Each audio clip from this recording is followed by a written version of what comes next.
بسم اللہ الرحمن الرحیم، السلام علیکم۔ آج کی اس ویڈیو میں 3 اہم چیزوں پہ بات کروں گا۔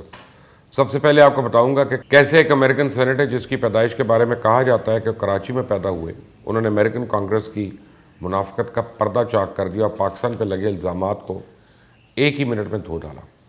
وہ دلچسپ معلومات کیا ہیں اس سے بات کروں گا اور بتاؤں گا کہ کیسے ان کے سوالوں پہ اینٹنی بلنکن درست یعنی کریکٹ کا جواب دیتے رہے، اور اس میں افغانستان میں امریکہ کے ارادوں کے حوالے سے بھی کئی انکشافات ہوئے، اس پہ بھی روشنی ڈالوں گا۔ جبکہ امریکہ، آسٹریلیا اور برطانیہ نے نیا تاریخی معاہدہ کیا جس میں جوہری ایندھن سے لیس آبدوز بنائیں گے، جس پہ چائنا نے بڑا احتجاج کیا اور اس معاہدے نے دنیا بھر میں تھرتھلی مچا دی ہے، اس پر بھی بات ہوگی۔ جبکہ چائنا طالبان کے لیے کتنا اہم ہو گیا، طالبان کے معاشی حالات کیا ہیں اور چائنا کے افغانستان میں کیا منصوبے ہیں، اس پر بھی بات کروں گا۔ لیکن آپ نے اگر ابھی تک اس چینل کو سبسکرائب نہیں کیا تو پلیز کر لیں، اور یہ گھنٹی کا نشان یا بیل آئیکن جو ہے اس کو ضرور دبائیے گا۔ گزشتہ دنوں American secretary of state Antony Blinken کو کانگریس کے ممبران کے افغانستان پہ سخت سوالات کا سامنا کرنا پڑا، جس پر کچھ سینیٹرز نے بھارت کا ذکر کرتے ہوئے پاکستان پہ خوب کیچڑ اچھالا، اور وہ خبریں دنیا بھر کے اخباروں نے شیز سرخیوں کے ساتھ لگائی۔ لیکن آپ کو پتہ ہے کہ U S senator Chris Van Hollen نے اس ہزار سرائی کا جواب دیتے ہوئے کہا یہ پاکستان نہیں تھا جس نے طالبان کو افغانستان پہ قبضہ کرنے کی مدد کی، بلکہ یہ ٹرمپ تھا جس نے طالبان کو اس قابل بنایا۔ ٹرمپ انتظامیہ نے پاکستان پہ پریشر ڈالا کہ طالبان کے 3 ٹاپ لیڈرز کو رہا کرے تاکہ ان کے ساتھ مذاکرات کیے جا سکیں، اور میری لینڈ سے تعلق رکھنے والے یہ ڈیموکریٹک سینیٹر کراچی میں پیدا ہوئے۔ سینیٹر کرس وین ہالن نے افغانستان سے انخلا پہ پہلی سینیٹ ہیئرنگ میں دلائل دیتے ہوئے کہا کہ پاکستان کے مفاد میں تھا کہ وہ اپنے ہمسایہ ممالک میں بدامنی اور سول وار سے بچتا۔ اس سے پہلے ڈیموکریٹ اور ریپبلکن دونوں پارٹیوں کے سینیٹرز نے پاکستان پہ 20 سال تک طالبان کی مدد کرنے کا الزام لگایا تھا۔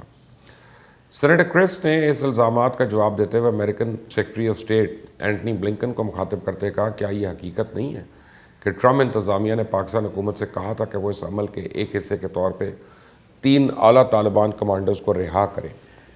اینٹنی بلنکن نے جواب دیا یہ درست ہے۔ اس کے علاوہ سینیٹر کرس نے اینٹنی بلنکن سے پوچھا کیا ان 3 رہا ہونے والے کمانڈرز میں سے ملا عبدالغنی برادر ایک نہیں تھا؟ کیا طالبان سے معاہدہ نہیں کیا گیا کہ امریکہ مئی میں افغانستان سے نکل جائے گا اور طالبان اس پہ حملہ نہیں کریں گے، لیکن طالبان کو افغان حکومت پہ حملہ کرنے کی پابندی نہیں ہے؟ کیا سابق افغان حکومت کو جان بوجھ کر دوحہ مذاکرات میں شامل نہیں کیا گیا اور انہیں پریشرائز کیا گیا کہ 5000 طالبان کمانڈرز کو رہا کیا جائے جنہوں نے کابل کی فتح میں اہم کردار ادا کیا؟ اس پر بھی اینٹنی بلنکن کا جواب ہاں میں تھا۔ سینیٹر کرس نے مزید بولتے ہوئے کہا ہم نے تاریخ کا انتخاب کیا، طالبان کو افغان فورسز پہ حملے کی کھلی چھٹی دی، اور پھر کہا کہ چلو افغانستان کے مستقبل پر مذاکرات کرتے ہیں۔ کیا جو بائیڈن حکومت اقتدار میں آئی تو ایسا نہیں تھا؟ اس پر اینٹنی بلنکن نے کہا یقیناً ایسا ہی تھا۔ سینیٹر کرس وان ہالن نے کہا کہ افغانستان میں کہاوت ہے کہ پارٹنرز کے پاس گھڑیاں، ہمارے پاس وقت ہے۔ چنانچہ ٹرمپ انتظامیہ نے اس مذاکرات کے ذریعے طالبان کے لیے سب کچھ ترتیب دیا، افغان فورسز پہ حملے کے لیے گرین سگنل دیا، کوئی بات چیت آگے نہیں بڑھی۔ اینٹنی بلنکن نے جواب دیا کہ میرا یقین ہے کہ یہ درست ہے۔ سینیٹر نے پاکستان کی تعریف کرتے ہوئے کہا کہ ان ممالک میں کم از کم پاکستان بھارت کی طرح اور دیگر کی طرح افغانستان میں انتشار اور خانہ جنگی کو روکنے میں دلچسپی رکھتا ہے۔ کچھ قانون سازوں کی پاکستان اور جو بائیڈن انتظامیہ دونوں کے خلاف دشمنی کا حوالہ دیتے ہوئے انہوں نے وہی بات دہرائی جو ایک اور سینیٹر جین نے پہلے کہی تھی کہ اس کانگریس میں منافقت کی سطح حیران کن ہے۔ تاہم اینٹنی بلنکن نے کہا کہ امریکہ، چائنا، رشیا اور پاکستان جیسے ممالک سے آگاہ ہیں جو افغانستان کی صورتحال کو حل کرنے کی کوشش میں اہم ہیں۔ اس میٹنگ میں کمیٹی کے سربراہ نے کچھ ہدایات بھی کی جس میں ان کا کہنا تھا کہ بدلے ہوئے طالبان نام کی کوئی چیز نہیں۔ سینٹ امریکہ اور طالبان کے درمیان ہونے والے مذاکرات سے قبل عائد پابندیاں دوبارہ لگانے پہ زور دے، کسی بھی ملک کو اس حکومت کو یک طرفہ طور پہ تسلیم کرنے کے لیے جلدی سے روکا جائے۔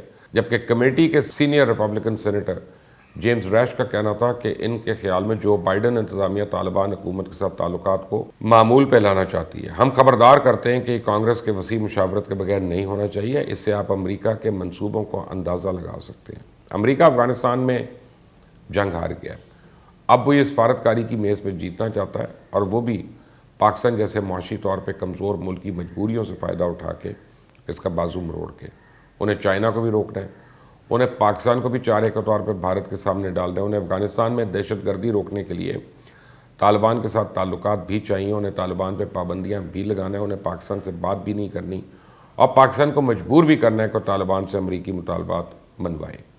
حد ہے نا اس منافقت کی، جس کا خود امریکن سینیٹرز اقرار کر رہے ہیں، جبکہ چائنا اور پاکستان پہ نظر رکھنے پہ اتفاق کیا گیا۔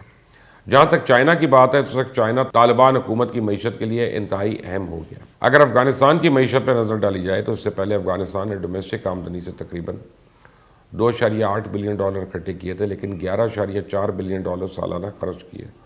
کل اخراجات کا 5.7 بلین ڈالر سیکیورٹی اور دفاع، 2 ارب ڈالر ڈیولپمنٹ، 1.8 بلین ڈالر صحت اور 800 ملین ڈالر انتظامیہ پہ مختص کیے گئے۔ افغان جی ڈی پی کا 75% بیرونی امداد پر مبنی تھا، جبکہ ملکی آمدنی کا معیشت میں صرف 25% حصہ تھا۔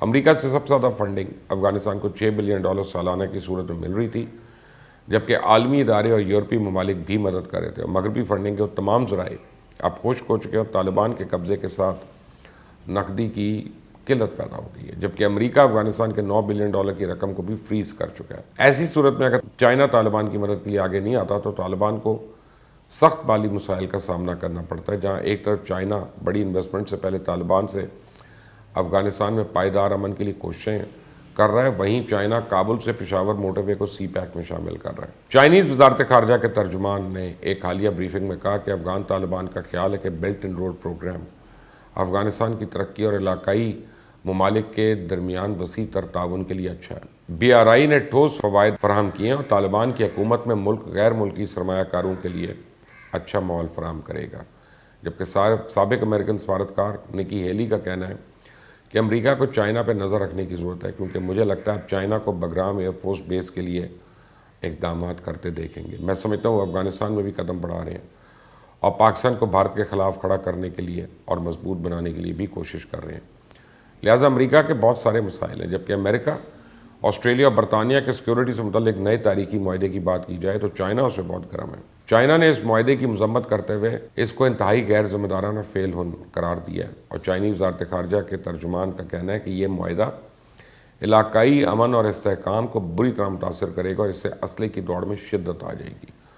برطانیہ، امریکہ اور آسٹریلیا نے ایشیا پیسیفک میں سیکیورٹی کے ایک تاریخی معاہدے کا اعلان کیا، جس کا مقصد اس خطے میں چائنا کا مقابلہ کرنا ہے۔ اس معاہدے کے تحت آسٹریلیا پہلی مرتبہ جوہری ایندھن سے لیس آبدوزیں بنائے گا، جس کے لیے ٹیکنالوجی امریکہ فراہم کرے گا۔ اب اس معاہدے کا نام آکس ہے یا ان ملکوں کے نام پہ ہے، آسٹریلیا، یو کے اور یونائٹڈ اسٹیٹ۔ اس معاہدے کے تحت تینوں ملکوں میں مصنوعی ذہانت سمیت دیگر جدید ترین ٹیکنالوجی کا تبادلہ ہوگا۔ امریکہ میں چائنا کے سفارتخانے نے آسٹریلیا، برطانیہ اور امریکہ پہ الزام لگایا کہ اس معاہدے سے تو ظاہر ہوتا ہے کہ یہ سر جنگ کی ذہنیت اور نظریاتی ممالک تعصبات کا شکار ہے۔